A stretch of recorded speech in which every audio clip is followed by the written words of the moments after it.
এই নফল কাজে 1 মিনিটও সময় লাগবে না, আধা মিনিটের চাইতে কম সময় লাগবে, আমার মনে হয় 30 সেকেন্ডও লাগবে না।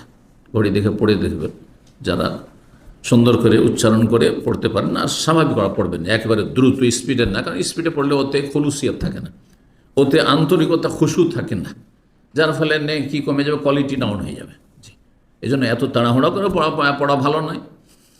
আপনি যেই রকম স্বাভাবিক পড়লে মোটামুটি অর্থটা বুঝে পড়ে যেতে পারছেন ওই রকম পড়বেন। সাদ্দাদ বিন আওস রাদিয়াল্লাহু তাআলা বর্ণনা করেন, নবী সাল্লাল্লাহু আলাইহি ওয়াসাল্লাম বলে সাইয়্যিদুল ইস্তিগফার, না আল্লাহর কাছে ক্ষমার চাওয়ার সবচাইতে সুন্দর দোয়া। সৈয়দ মানে নেতা, আর নেতা সমাজে সবচেয়ে শ্রেষ্ঠ। তো আল্লাহর কাছে ক্ষমা প্রার্থনা সবচেয়ে শ্রেষ্ঠ দোয়া, এটা হচ্ছে সৈয়দুল ইস্তিগফারের অর্থ।